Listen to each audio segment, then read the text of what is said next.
Hi everyone, this is Candace Craw-Goldman and another video from quantumhealers.com, and today I am welcoming my friend and fellow BQH practitioner, Sonya Wilder. Hi Sonya.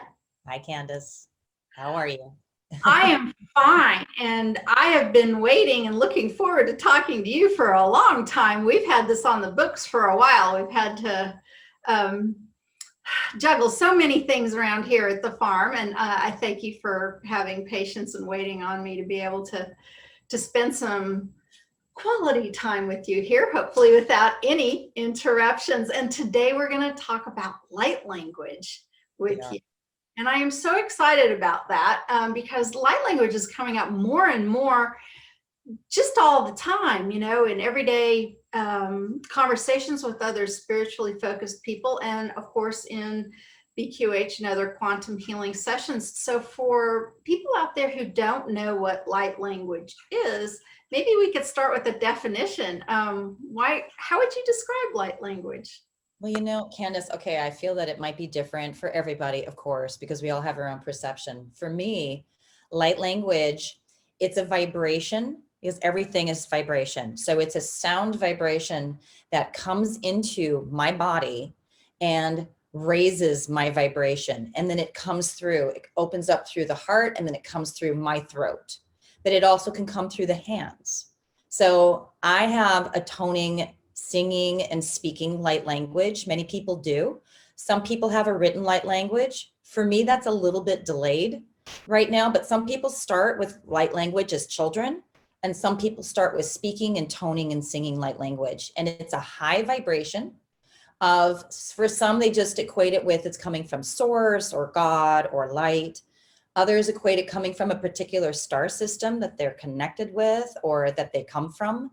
Some consider it a connection with the dimension that they come from. Some are toning angelic light language. Some are toning ascended master light language. Some of us are doing all of that. That is such a great way of describing it. And, you know, I've got lots of questions, not really from me, but the kind of questions that pop up when people want to know more about this.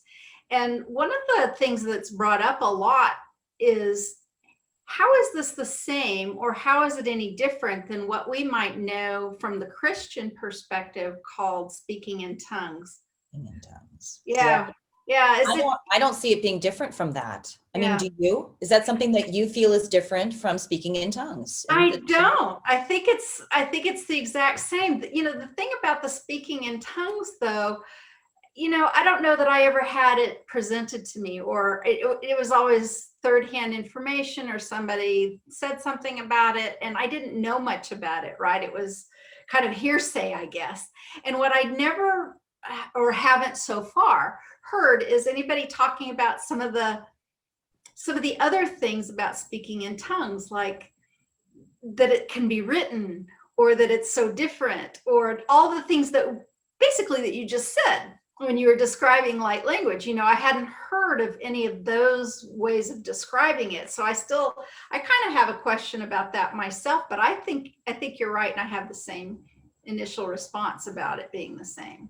Yeah. I mean, I grew up in a church. I'm a preacher's daughter, and I had to grow up in my father's church, which was not fun for me because I'm not a religious person, but I came in through that family DNA template timeline because I came in to change it, as did my siblings. And we're all light workers, my siblings and I. And there was one woman I remember who joined my dad's church. My dad's church was a conservative, Swedish style church, an offset of the Lutheran church. A woman came from a Southern Baptist church and joined this church. And by the way, Candace, this was in Minnesota. So this is really, you know, it's conservative. And I remember she would stand up when we were singing hymns very conservatively. She would stand up and she would just go, hallelujah. And she'd start speaking in tongues. And the first time she did it, it freaked everybody out. But my father, who is really open, he's a very liberal person, he just said, amen, keep going. And so she just kept doing this. And it's a small congregation, but everybody was freaked out. And I remember just watching her, and I saw, because I'm clairvoyant, I saw a white light come down over the top of her head. And I was sitting next to my mom on my right side. I remember this, and my sister on my left side. And like I said to my mom, I said, this is really beautiful what she's doing. I whispered it to my mom, and my mom was like, my mom said, this is spiritual. My Wow. mom was a psychic medium. So my mom was always like, we're going to go in there and we're just going to pray to our God within and let your father do his thing with them. But that has nothing to do with us. And so this woman stood up, and my mom was like, this is very spiritual. And I remember talking with the woman afterwards. She was so comfortable with herself. She was Yeah. just like, afterwards, we were all just talking, and I said, I remember just kind of looking at her, and she said to me, did you like what I did in there? And I said to her, you're very spiritual. Because I remember my mom said that to me, and she said, she put her hands on my shoulder and she grabbed my face like this, and she brought my face up to hers, and she said, you are a very light angelic child. And I was like, there's a reason why she came into my father's church when I was really little. And that made an imprint on me, huge imprint on me. And I was like, okay. So then, Candace, when I was really little, my family would sometimes, when we come in the kitchen for breakfast in the morning, and this was in the 70s, my family would say, you were speaking something really weird in the middle of the night, like you talk in your sleep. And I said, I know, because sometimes I wake myself up talking in my sleep. And my family said to me, you were doing this really weird language, and I have no idea what it is. And my sister said, it's this really weird thing, and it's loud. And you do this suck back noise. She's like, you're going, and she said, and that's all I can do is, and she said, you're doing this really weird thing. And she said, you do it a lot. And it started when I was about 4 or 5. Okay, so hold on. This is so great. I can't believe we're actually talking about this, because I've never known of anyone who's seen anyone stand up and do the tongues thing or experience that. And here we are talking about it. That's great. First off, questions. So how old were you when the woman stood up in the church? About 9, 10. And so were you already waking people up with the language thing by then? So, okay. Waking them up when I was 4. Okay. Yeah, you just said that. That's right. So they wouldn't have thought that was speaking in tongues. And why not? Because you weren't in church? Well, this was the 1970s. This is the time when, we were into disco and denial. So. Oh, I actually love that phrase, disco and denial, the 70s. We were, I mean. Great music and really bad clothes. Right. We were, I mean, that was a decade when we weren't focused on spiritual things, but spiritual things had to do with health food stores, mom and pop health food stores. You were granola, you were macrobiotic. I mean, that was the big spiritual thing back then. The hippies that were left from the 60s, that was considered spiritual, but no, there was nothing about that. And I mean, in my family growing up in the 70s and the early 80s, my family, we were very spiritual. My father, and he won't watch this, so I can say this. My father is not a spiritual person. He's a theologian. He's an intellectual Christian. You said he was open. He was open very much to others, not to his own family. That's very, very interesting. It is. But my mom, whose birthday is tomorrow, by the way, she'll be 82 tomorrow. My mom is a 0 degrees Scorpio. She's very early Scorpio. And she's moon in Scorpio too, and Mercury in Scorpio. My mom was just the most amazing practicing psychic medium, not taking clients, but like in the inner world, and would teach my brother and sister and I to really listen within. And in our home environment, I mean, what would be considered woo-woo. We were out there. We were Star Wars, Star Trek, Lost in Space, the Jetsons, all of that. That was us. Wow. Yeah. And of course, you've got quite the background a little bit in astrology too. Not to go off track too much, but I guess all the planets are like 5 or 7 planets are in retrograde right now or something. Some sort of big thing is happening astrologically right now. that's really making the energy wild on top of everything else that's going on. We're recording this the 22nd of October 2020, just the craziest year of course, my whole life, probably everybody's whole Well, life. just to interject quickly. So what retrograde means that the energy slows down. It doesn't literally go counterclockwise around the planet, but it's energetically, there's a vibration that will slow down the momentum of a planet so that we can all stop and look at whatever those planets are. Let's say Mercury retrograde. Mercury is the planet of communication. You have to stop and realize what you are speaking. And a retrograde period of 3.5 weeks, 4 times a year, will give us that moment to stop and say, hey, you know what? I have to be careful what I say. I have to communicate better. How am I communicating within with myself? Retrograde guides us within. I was born under a Mercury retrograde in Cancer. It makes me nurture myself within more because Cancer is the nurturer. And then I have to speak that without more. I have to be more conscious of what I say. So that's an example of what retrograde does for a planet. Everybody has to slow down. So with 5 planets retrograde right now, everybody has to slow down and be more mindful in their moment. Wow, well, there's a lot of people who aren't doing that.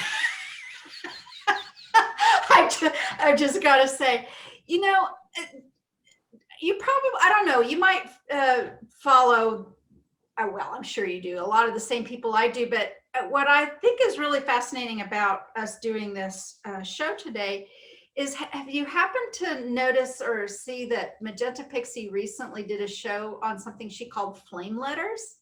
I saw it, but I didn't see it. I saw that she. Oh my goodness. Oh my goodness. You're going to have to take a listen to that, because I listened to it and I said I was going to listen to it again, and I haven't, but I'm going to listen to it again. She basically was talking about these things called flame letters, which are the written version of light language that sometimes show up in people's dreams. They've shown up in sessions. And I thought maybe you might have seen that, but even if you haven't, you might be able to speak about something like, yes, some of that stuff. Look at that. Okay, so I'm so glad you brought this up, Candace. You know, I have a million stories. You already know that. Sure, let's start with the stories. I had a quantum hypnosis client, and this was from 2 months ago. We started it out on my deck. We started the pre-interview out of my deck. She's awesome. She's also part of my life coaching group, and she's amazing, and she is just coming into her healing. She was sharing with me her life, her archetypes, everything that's influencing her life as you would, and you know, your BQH session. And all of a sudden I got hit with this. I got hit with this code, not your mother tongue, but this code, this coding, which is hard to see because my paper is crinkled, but that coding. And I said to her, hang on, because her higher self came in and said to me, get a piece of paper and write this down in front of her right now. I don't have much paper in my home. I don't really like it. So I'm like saying, hang on, I'm going in, I'm running around. I find an old bill and I get it out and I write down, and I literally, and I'm not a light language writer. It's not my thing. And I had to do it in my right hand. I'm ambidextrous, but my left hand likes to write more, but it went into my right hand because I was receiving through my left side and I had to make it, I had to put it out through my right. So I take my pen, I put it out on my iPad, I stick it on here, I have a pen, and just slowly, and I'm looking up above at her higher self, above her 8th chakra, and I'm literally just writing it just like this as I'm looking very carefully. And I felt like I was in slightly of a trance. When I came out, I said to her, I'm told by your higher self, this is your mother tongue. So I wrote your mother tongue. Well, she looks at these dots, what looks like a backwards E dot situation. Yeah. She lifts up, you're going to freak out, Candace. She lifts up her left pant leg, her yoga pant leg, and shows me this series that looks just like this on her leg. She said, you just drew the moles I was born with on my inner left calf. And I just went, really?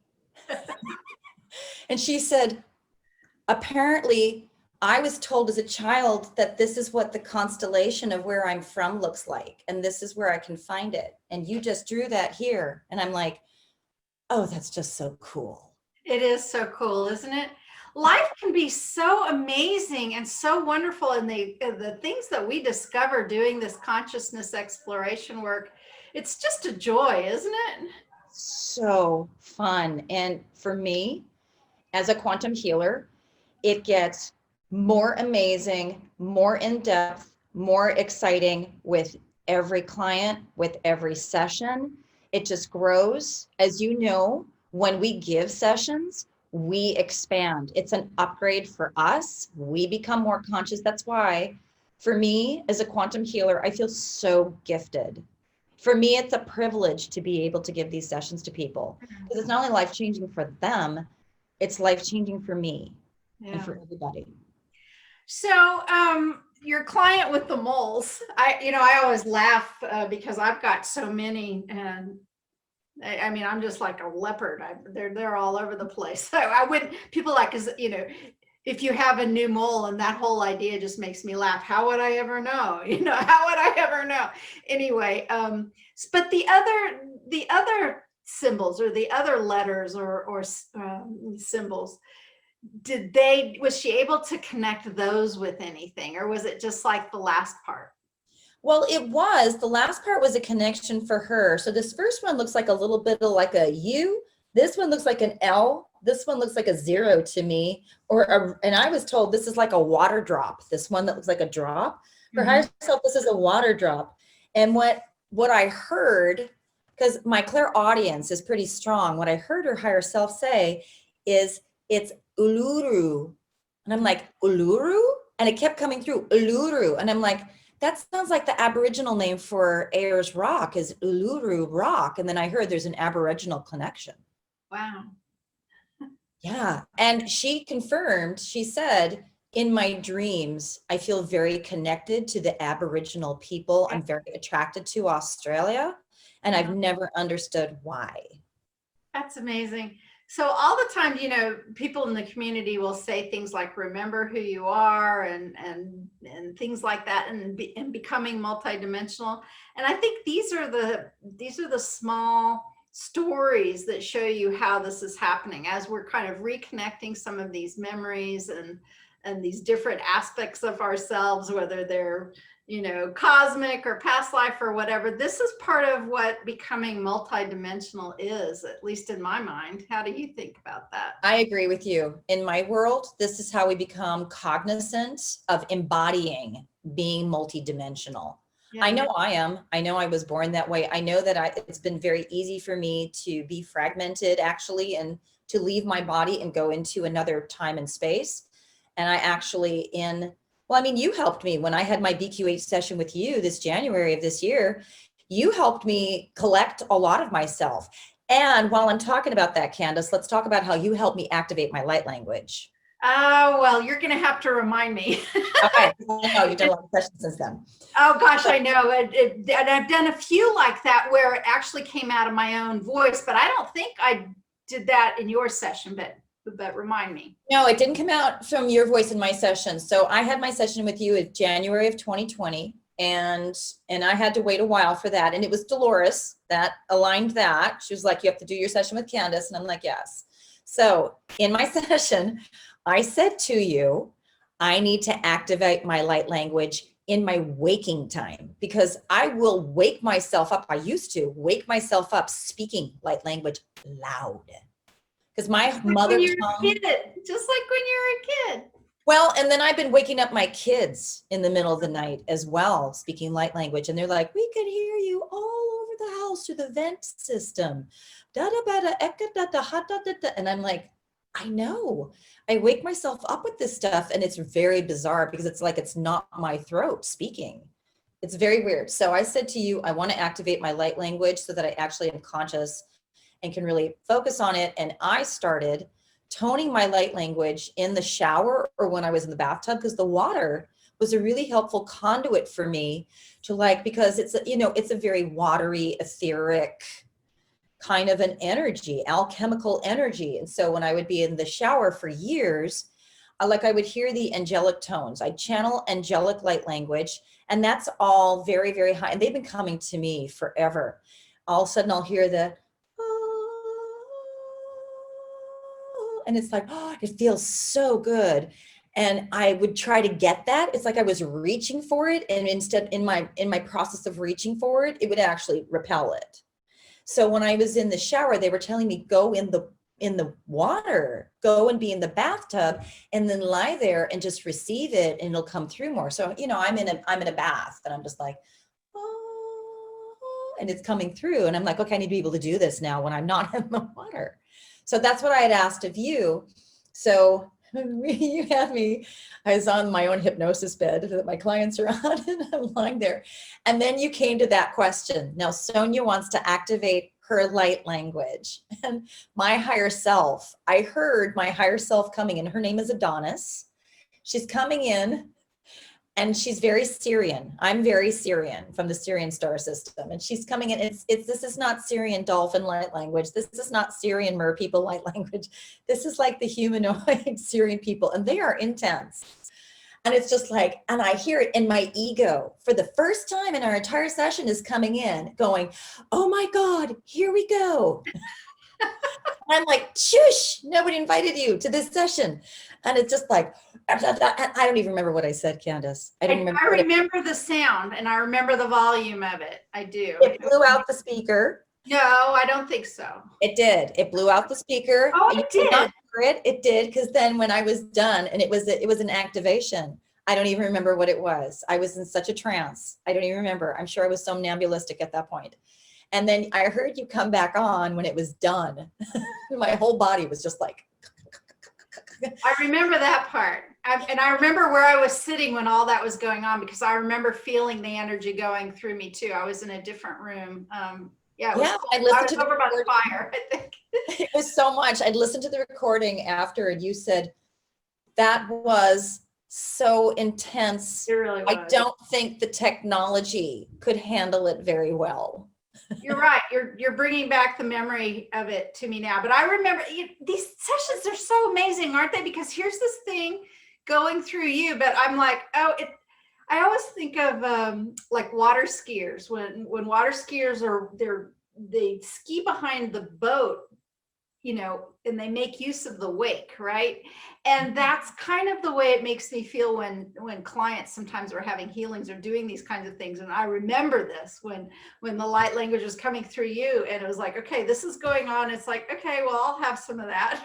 And you just and you sit in that energy, and it just helps the expansion of the practitioner as well. And so how has that changed things for you since that activation?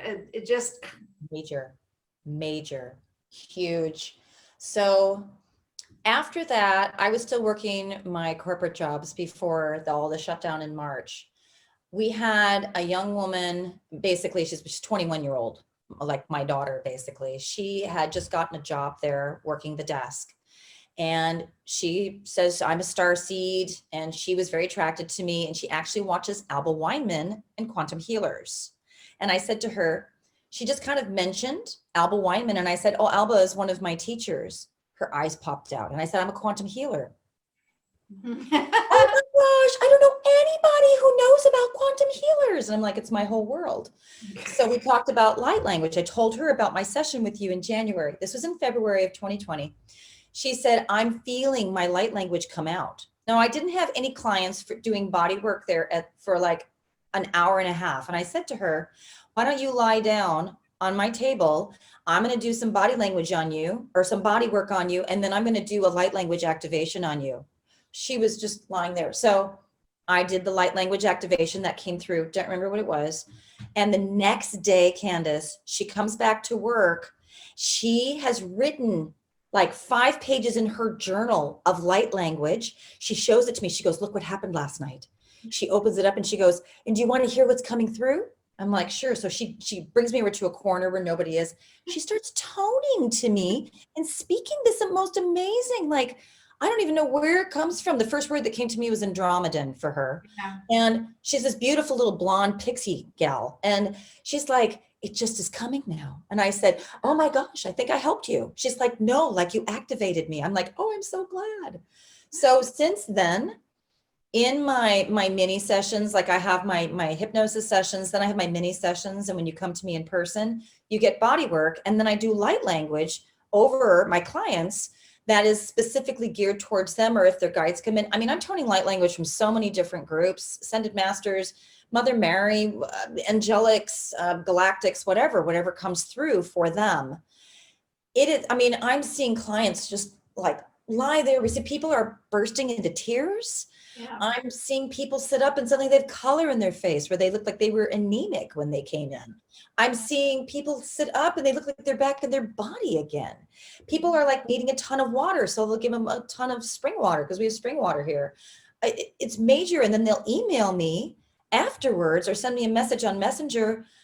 I had the most amazing sleep. Some of them are writing light language the next day. Some of them are speaking light language the next day. So now let me ask you this question. So when you have the different groups come through, does it sound markedly different coming through? The tones, do they change then? So let's call some in. Let's call some in here. And I'm going to sit a little further away from the microphone because it's you so don't want to blow it out again. I know. And it has been doing that in my life coaching group too, because I'm hearing the angelics come in because I was intoning them before.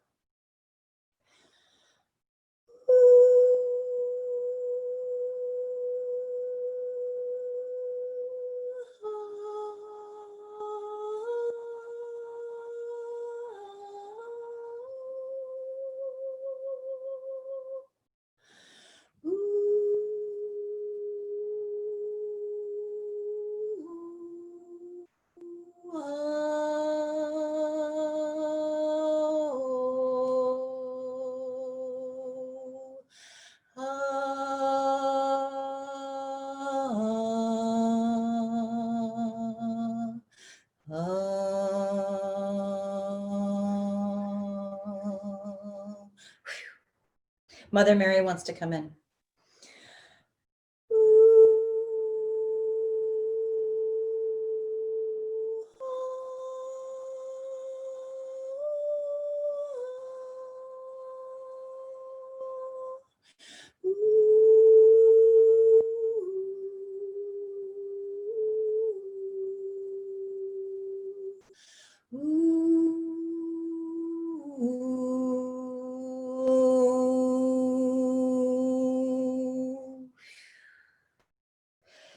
Mother Mary has been coming in, Candace, so much more lately. And she is bringing in the rose. I've been seeing the rose, this huge crimson red rose, massive petals like a lotus flower. And she's bringing in, she keeps telling me, the sisterhood of the rose, the sisters of the rose energy with the Magdalene order and the Melchizedek order of the Sisters of White Light. And she just has been coming in my dream time. She's been coming in my sessions, and it's all this rose and the heart energy. It's been quite profound. I've never really been connected with Mother Mary much. Yeah, you are just, you're bursting with it, girl. Those two are similar, but like my mother tongue is coming in. Ekapara, ehene, ehila, anegila, anehila, anahiya, ya, ya, ya, na. Shikara, hene, iya, na, hu, ya, na, ikia, ah. Ono ikila ane ikia ane ya uya. That was what they're telling me is a connection of communication to make this conduit more easy for you. Well, it's smoothing out now, better than it was a little earlier.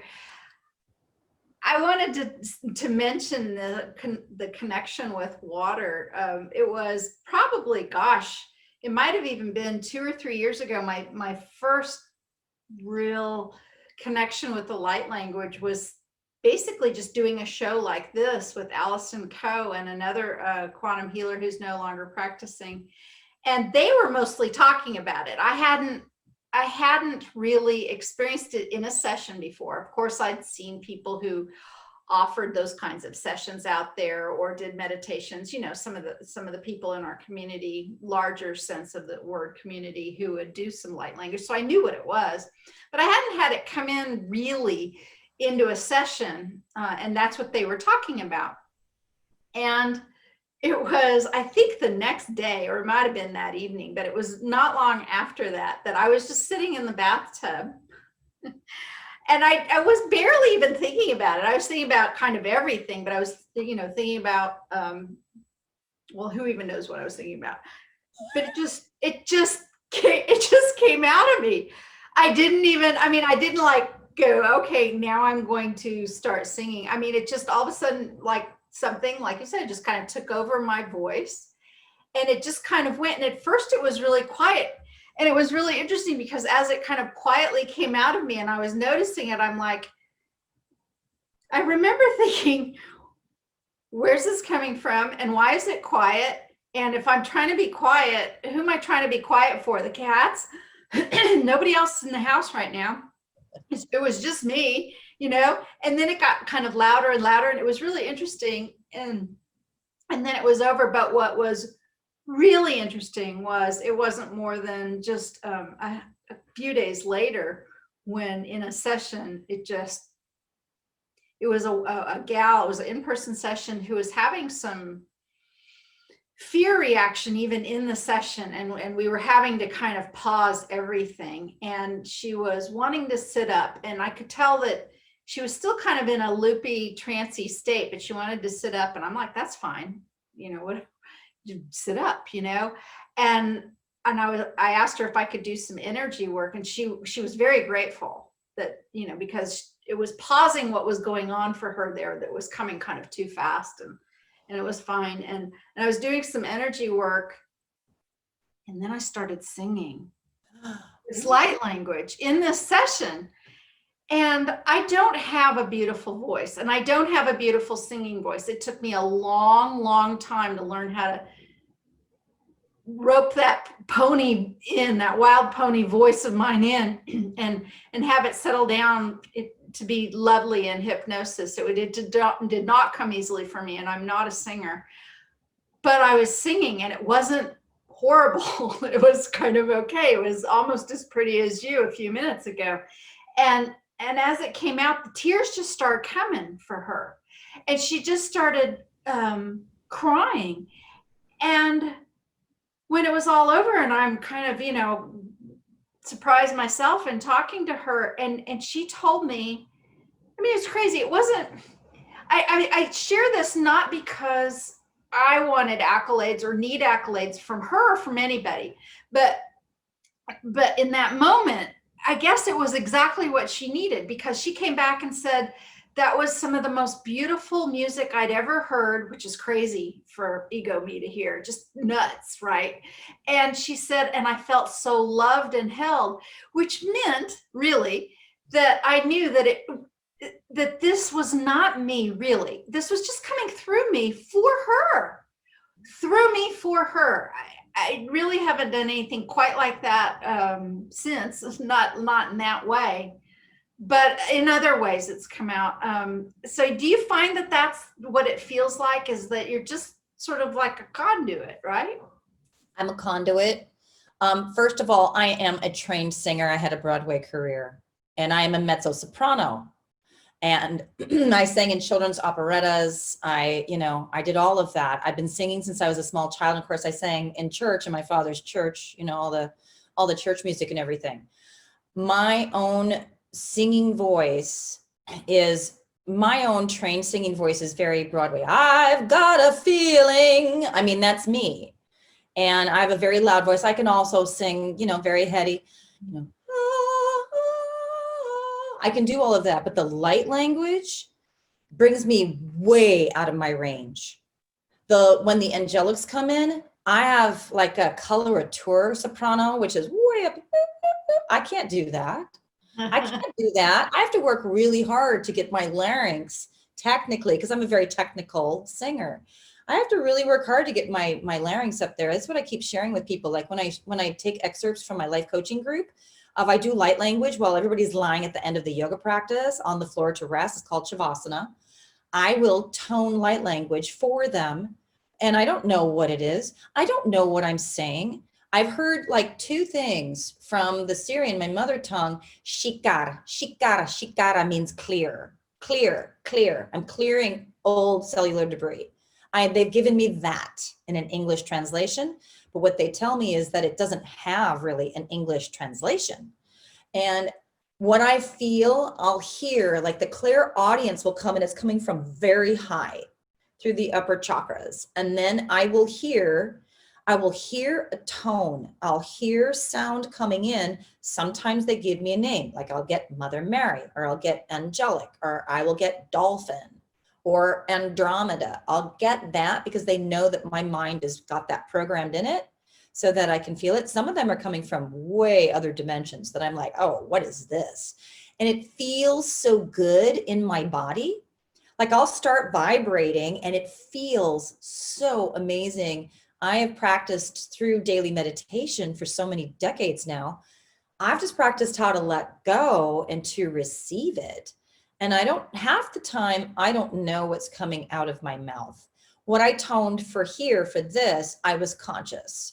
And it was easy for me just to relax and let it come through because I happened to be working with those three soul groups, those three energies so much. I'm also angelic and Syrian as well. So it's easy for me. But like when Mother Mary was coming in, her energy is so loving. I'm just like, wow, that's incredible. I got to let that through. So, I mean, it's that's what it feels like. And then my whole body, Candace, is so calm and peaceful after. I'm so zen that I'm like, well, I got to do that all the time. That's amazing. So, any more stories about what happens in sessions with some of this? I'd love to hear about some of those. Here's one that's really, really fun. And this was back in 2017 when I first got certified in QHHT. So this is before I even found quantum healers. And this was right after I did my 25, and then I started my clients and my paid clients. And this guy's name is Jason. He's local. He's really sweet. And I actually made his post-interview public on my YouTube channel. He gave me permission to do that. And we're talking about his light language activation in his session. He's had 2 sessions with me. His first one, he didn't know anything about light language. I was not focused on light language in 2017. I was still not really toning mine. He's lying there. He goes to a life in the ancient Mayan times, and he is a high Mayan priest. But he's from another planet, and he's working with the Mayan people who are having a human experience. And he's describing all of this because he knows this is a corporate computer techie guy right now. And this is hilarious.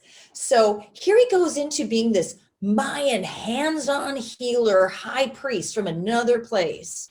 And he's describing the ornate headdress he's wearing and the amazing solid gold, insignias and jewelry that he wears. And he's all of a sudden, he says, I stand at the top of the pyramid. And he's describing the Mayan pyramids. Now, mind you, I've learned he's never been to Mexico.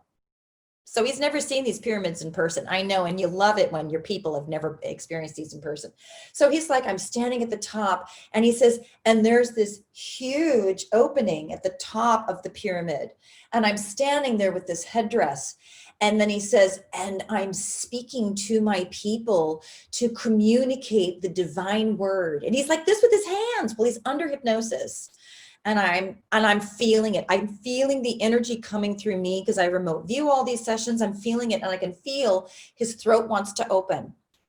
And I'm asking him, what are you saying to the people? And he's like, I'm trying to get it. So I have to do the countdown to get him to suddenly remember the 5. If you want to count to 5, I'll touch your forehead. You'll remember. I do the countdown. I gently touch his third eye, and he starts shaking. And his whole face turns magenta, Candace. And he's like,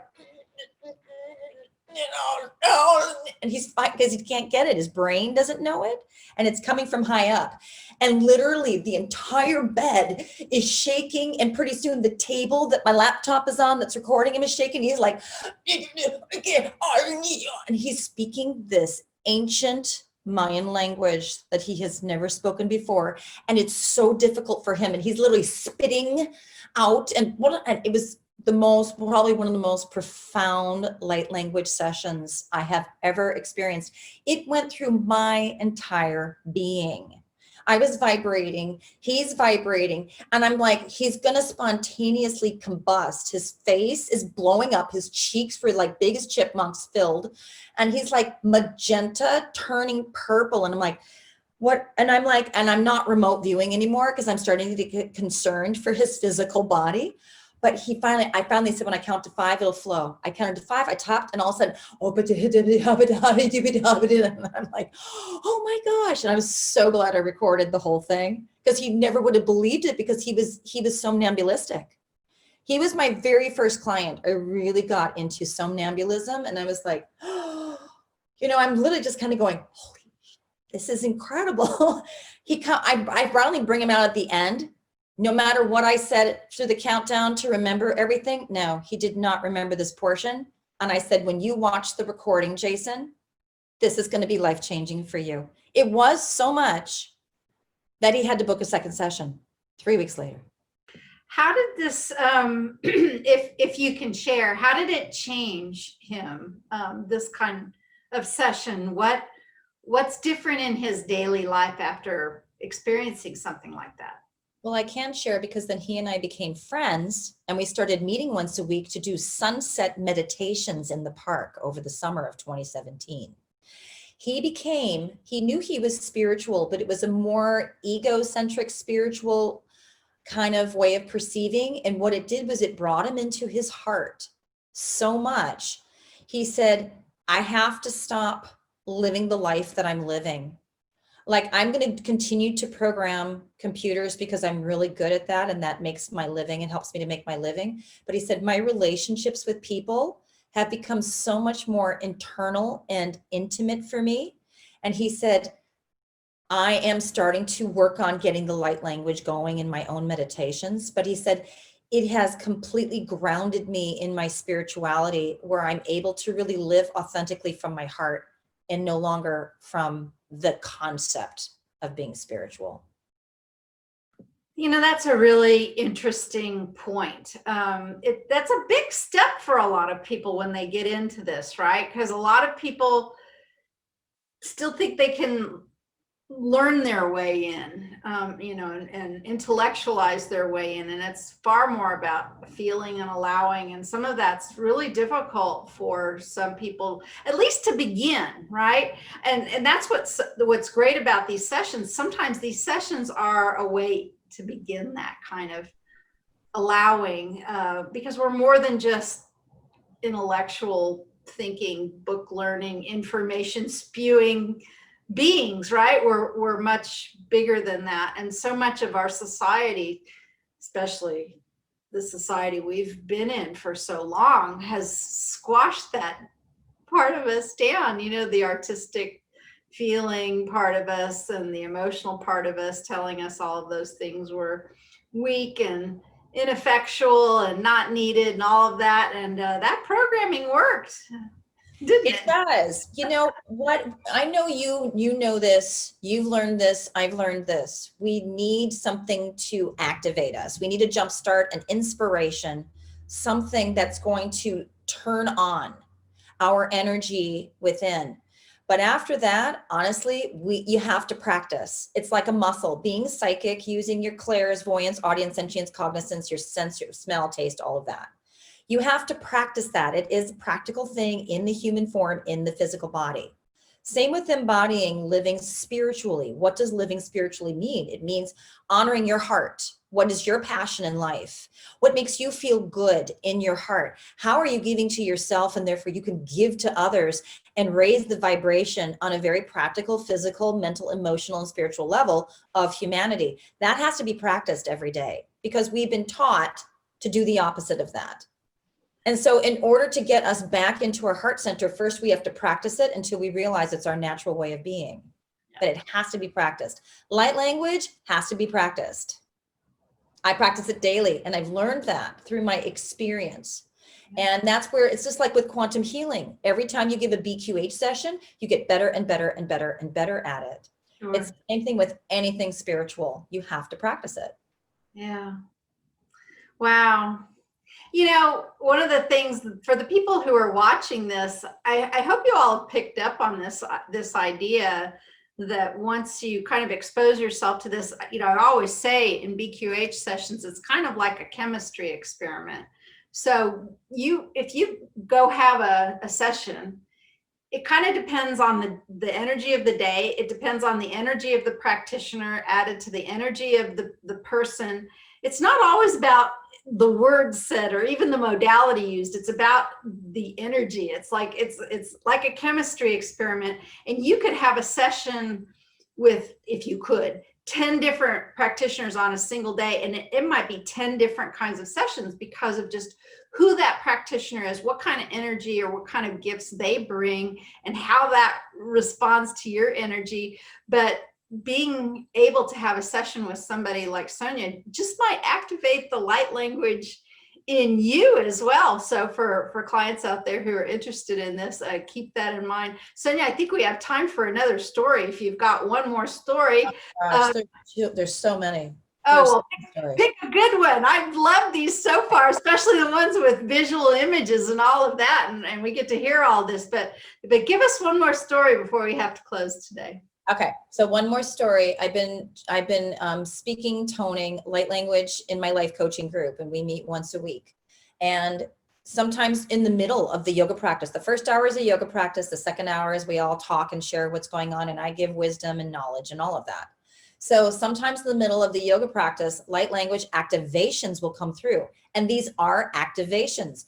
I listen to others' light language as well in order to enhance mine, in order to activate my energy centers so that I hear mine more clearly, and others need to hear that as well. So what will happen is that my clients will have their spirit guides or their higher selves talking at me while they're in the middle of, we do a Kundalini practice, everybody's doing Kundalini rolls or whatever we're doing, and all of a sudden I'll hear like one of my clients, and I can share her publicly because she's been on, her sessions are on my YouTube channel.